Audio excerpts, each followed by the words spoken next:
ஓம் முருகா போற்றி போற்றி. என் அன்பு குழந்தையே, நாளை உனக்கு 2 நல்ல விஷயம் நடக்கப் போகுது தங்கமே. வாழ்க்கையில் மகிழ்ச்சியும் மன நிம்மதியும் வேண்டும் என்று என்னிடம் எப்படியெல்லாம் கோரிக்கை வைத்தாய். நல்ல நிகழ்வு உன் வீட்டில் நல்லது நடக்கப் போகிறது தங்கமே.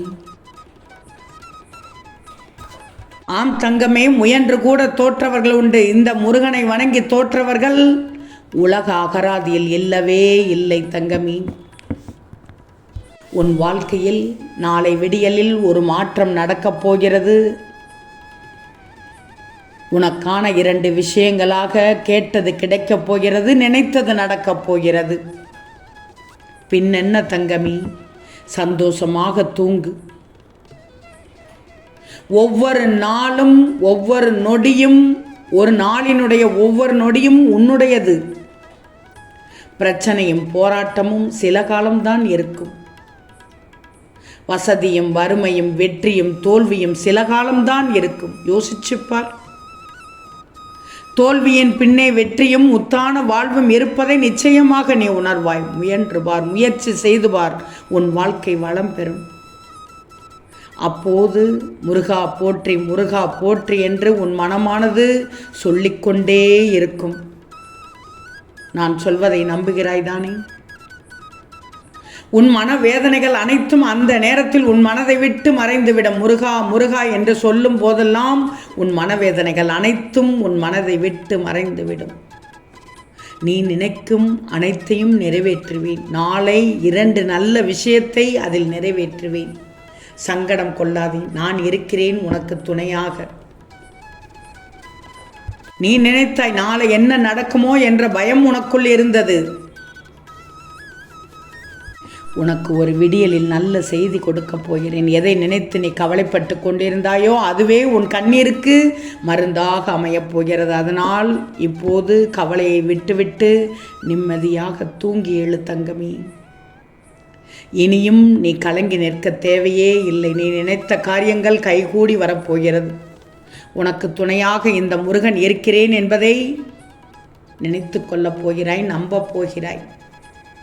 இதயத்தில் இருக்கும் சுமையை இறக்கி வைக்க கடவுள் கொடுத்த வரம்தான் ஓம் சரவணபவ என்ற மந்திரம். இன்று இரவு நீ தூங்கும் முன் ஓம் சரவணபவ என்று சொல்லிவிட்டு மட்டும் தூங்கு. ஒரே ஒரு முறை சொல்லிவிட்டால் கூட போதும். நாளைக்கு நீ நினைத்த விஷயம் நிச்சயமாக நடக்கும். உன் விருப்பம் ஒன்றல்ல, 2 நிறைவேறப் போகிறது. பின்னென்ன தங்கமே, நம்பிக்கையோடு தூங்கு.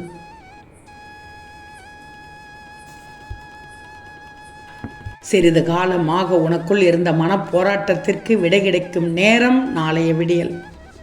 எதை நோக்கி என்னை வேண்டி நின்றாயோ அதை உனக்கு அள்ளித்தர இந்த முருகன் இருக்கிறேன் என்பதை ஞாபகம் வச்சுக்கோ. எதை நோக்கி என்னை வேண்டி நின்றாயோ அதை உனக்கு அள்ளி அள்ளி தரப்போகிறேன். மனநிறைவோடு நீயும் பெற்றுக்கொள்ள தயாராக இரு தங்கமே. என் பிள்ளையே, உன் கோரிக்கைகளை நான் எப்போதுமே நிராகரித்தது கிடையாது. நிச்சயம் அதை நிறைவேற்றுவேன் என்று நீ எப்போதுமே உறுதியாக நம்பணும். உன் முயற்சியால் தான் நினைத்த காரியம் நிறைவேறப் போகிறது, நிறைவேற்றித் தரப்போகிறேன். அதற்கு உன் முருகன் அப்பா உன் துணையாக இருப்பேன். புதுப்பொழிவோடு வாழ்க்கை வாழ்ந்து விடுவாய். உன் வீட்டில் நீ நினைத்த சுபகாரியம் நடக்கும். அதனால் மகிழ்ச்சியாக உன் குடும்பத்தோடு இருப்பாய். கோபம், வருத்தம், கவலை, மனக்கசப்பு இவற்றுக்கெல்லாம் ஒருபோதும் வடிவம் கொடுத்து விடாதே. அதனை வளர்த்து கொண்டும் போகாதே. உன் உண்மையான குணம் என்ன என்பதையே அது உருக்குலைய செய்துவிடும். சிறிது காலம் அமைதி காத்துக்கோ. காலம் தகுந்த தீர்ப்பை தரும், நல்ல மாற்றத்தை தரும். கவலையே கொள்ளாதே. இன்று துன்பத்தில் இருக்கும் நீ நாளை கனவில் கூட காணாத இன்பம் அடையப் போகிறாய். கவலையை கண்காணாத தூரத்திற்கு துரத்தப் போகிறேன் உன் முருகன். என்னை நம்பு தங்கமே. இனிமேல் உன்னிடம் இருந்து வாழவே விருப்பமில்லை என்ற சொற்களை மட்டும் நான் கேட்கக்கூடாது. கடுமையாக சொல்கிறேன். உன் வாழ்க்கையே இருண்டு போனாலும் அதில் என்னால் விளக்கேற்ற முடியும். நான் இருக்கும்போது கவலைப்படக்கூடாது. சரிதானே தங்கமே, செல்லமே, என் வைரமே? உன்னை காக்க வேண்டியது இந்த முருகனின் கடமை தங்கமே. எதுவும் நடக்கவில்லை என்று கவலைப்படுகிறாய். எந்த நேரத்தில் நடக்க வேண்டுமோ அது கண்டிப்பாக நடக்கும். உன் முயற்சிக்கான பலன் நிச்சயமாக கிடைக்கும் தங்கமே. யாரை தேடியும் எதை தேடியும் நீ போக வேண்டாம். இனி உன்னை தேடியே அனைத்தும் வந்துவிடும் தங்கமே.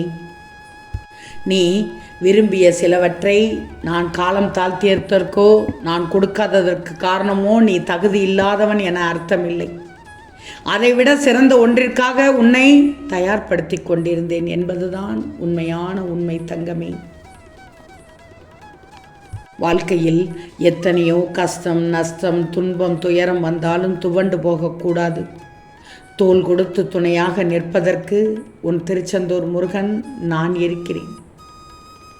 எவ்வளவு கூட்டம் இருந்தாலும் உனக்கான வழியை நான் அமைத்து விடுவேன். எதுவும் என் முருகனால் சாத்தியமென்று நீ என்னை நம்பி இருக்கும்போது நான் எப்படி உன்னை கைவிடுவேன்? நினைத்தது எல்லாம் நடக்கப் போகிறது. கவலை வேண்டாம். என் வேல் வந்து உன்னை காக்கப் போகிறது. திரும்பவும் சொல்கிறேன், ஓம் சரவணபவ என்று சொல்லிவிட்டு அனைத்து நல்ல விஷயங்களும் நிச்சயமாக நடந்துவிடும். அந்த சரவணபவ என்ற மந்திரத்தில் எவ்வளவு சக்தி இருக்கு தெரியுமா? 6 எழுத்தில் ஒரு மந்திரமாம், அனுதினமும் ஓதிடும் மந்திரமாம், ஆறுதல் தந்திடும் மந்திரமாம், ஓம் சரவணபவ என்னும் மந்திரமாம், வேலும் மயிலும் தொழும் மந்திரமாம், வெற்றிகள் தந்திடும் மந்திரமாம். இது இன்று இரவு ஓம் சரவணபவ என்று சொல்லிவிட்டு தூங்கு. நாளை உனக்கான 2 நல்ல விஷயங்கள் நடக்கப் போகிறது. அது உனக்கு தேவையான ஒன்று தங்கமே. விதியும் சதியும் என்னை வீழ்த்த நினைத்தாலும் என் முருகன் என்றும் கைவிடுவதில்லை என்று மட்டும் நீ ஞாபகத்தில் வச்சுக்கிடணும். அடிக்கடி சொல்லிக்கொண்டே இரு. என் பக்தர்களை நான் கைவிடுவதில்லை, மற்றவர்களிடம் கையேந்த விடுவதும் இல்லை. வழியில் பெரிய வழி எது தெரியுமா? உன் கூடவே இருந்து சிரித்து பேசி பின் உன் முதுகில் குத்தியது மட்டுமில்லாமல் ஒன்றும் செய்யாததை போல் நடித்து கொண்டிருக்கும் போலி உறவின் நெருக்கம்தான். கவனமாக இரு. முருகன் இறுதியாக சொல்கிறேன் என்றால் அதில் காரண காரியம் இருக்கும். உன்னை புரியாத இடத்தில் ஒவ்வொன்றிற்கும் விளக்கம் சொல்லி புரிய வைப்பதை விட அவர்களின் புரிதல் என்னவோ அவர்கள் விருப்பப்படியே நடக்கட்டும் என்று அமைதியாக நகர்ந்து செல்வதுதான் சரி. இந்த நேரத்தில் நான் சொல்வதை கேட்டுக்கோ. உன் மனமானது ஒரு சில விஷயத்தில் கலங்கி கொண்டிருக்கிறது. தவறான புரிதல் இருக்கும் இடத்தில் சொல்லப்படும் விளக்கம் அர்த்தமற்றது என்பதை ஞாபகத்தில் வச்சுக்கோ. மற்றபடி உனக்கு இனி ஒவ்வொன்றாக நல்லது நடக்கத் தொடங்கும். நல்லது மட்டுமே நடக்கும். நீ பட்ட துன்பங்கள் அனைத்தும் முடிந்து நீ நினைத்த நல்ல விஷயங்கள் 2 நாளை நடக்கப் போகிறது. இப்போது சந்தோஷமாக, ஆனந்தமாக, நிம்மதியாக தூங்கு. என் முருகன் இருக்கிறார் என்ற நம்பிக்கையோடு தூங்கி எழு. ஓம் சரவணபவ என்று சொல்லிவிட்டு தூங்கு. ஓம் முருகா போற்றி போற்றி.